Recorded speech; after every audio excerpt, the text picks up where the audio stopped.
Hi hello வணக்கம் நமஸ்தே நமஸ்கார். நான் உங்கள் ஸ்ரீ. வெல்கம் டு மச்சு ஸ்பைசஸ். இன்றைக்கி நாம் மச்சு ஸ்பைசஸில் என்ன பார்க்க போகிறோம்னா, இன்ஸ்டன்ட் நூடுல்ஸை வச்சு எப்படி ஃப்ரைட் மேகி நூடுல்ஸ் செய்யலான்னு பார்க்க போகிறோம். ஃப்ரைட் மேகி நூடுல்ஸ்னு சொன்னாலே குட்டீஸ்க்கு ரொம்பவே விருப்பமான ஒரு உணவு. அவங்களுக்கு நம்ம பிரேக்ஃபாஸ்ட் லஞ்சுக்கு இதை செஞ்சு கொடுத்தோம்னா அவங்க ரொம்பவே விரும்பி இதை சாப்பிடுவாங்க. சரி, வாங்க வீடியோக்குள்ளே போகலாம். ஒரு பாத்திரத்தில் 2 கப் தண்ணி ஆட் பண்ணிக்கோங்க.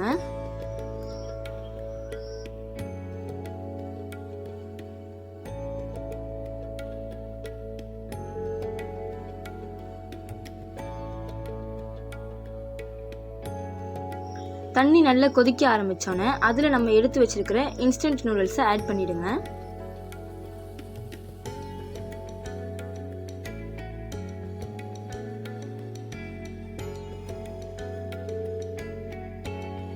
இப்போ பார்த்தீங்கன்னா நூடுல்ஸ் நல்லாவே வெந்துருச்சு. ஸோ நம்ம என்ன பண்ணணும், அடுத்ததாக தண்ணியை வடிகட்டிட்டு நம்ம நூடுல்ஸை தனியாக எடுத்து ஒரு பாத்திரத்தில் வச்சுக்கணும். பார்த்தீங்களா, இப்போ நான் வடிகட்டி தனியாக நூடுல்ஸ் எடுத்து ஒரு பாத்திரத்தில் வச்சுக்கிட்டேன்.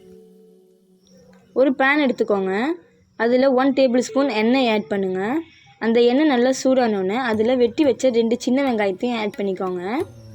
இப்போ நல்லாவே கிண்டி விடுங்க. அதோட ஒரு பச்சை மிளகாவை சின்னமாக வெட்டி ஆட் பண்ணிக்கணும். இப்போது அந்த எண்ணெயோட அந்த வெங்காயமும் பச்சை மிளகாவும் நல்லாவே பொரியணும். இப்போது நான் தோல் சீவின ஒரு தக்காளியை சின்னமாக வெட்டி அதில் ஆட் பண்ணிக்கிட்டேன். நல்லாவே கிளறி விடுங்க. இப்போது ஒரு முட்டையை உடைச்சி அதில் ஊற்றிக்கணும். அந்த தக்காளி வெங்காயம் எல்லாமே அதோட நல்ல மிங்கல் ஆகிற மாதிரி கிளறி விட்டுக்கோங்க. அப்போ தான் அந்த முட்டை நல்லா வேகும்.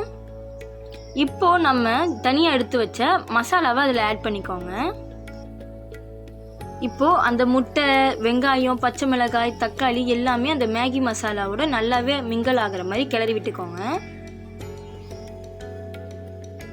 நல்லா வேகணும். அதோட ஒரு 1/2 டீஸ்பூன் உப்பு ஆட் பண்ணிக்கோங்க. நல்லா கிண்டி விடுங்க. அந்த உப்பு எல்லா பக்கமும் சேரணும். அந்த மாதிரி நல்லா கிண்டி விட்டுக்கோங்க.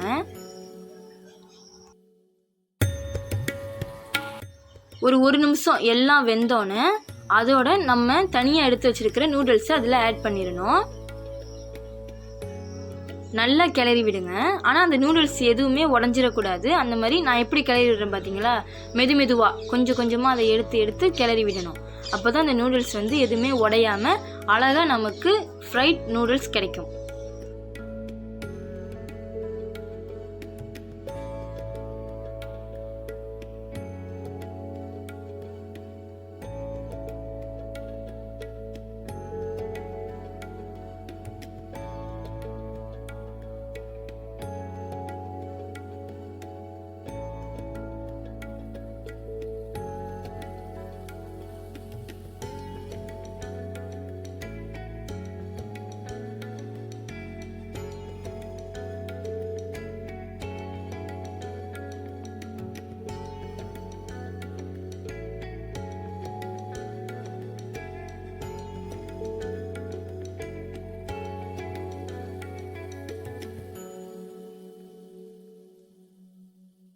இப்போ பார்த்தீங்கன்னா அந்த மசாலாஸ் எல்லாமே அந்த மேகியோட மிக்ஸ் ஆகிடுச்சு.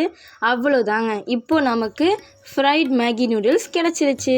தேங்க்யூ ஃபார் வாட்சிங் my video guys. Two subscribe, like and share. அருமையான சுவைக்கும் எளிமையான செய்முறைக்கும் லைக் பண்ணுங்கள், ஷேர் பண்ணுங்கள், எங்கள் சேனலை சப்ஸ்கிரைப் பண்ணுங்கள். தேங்க்யூ.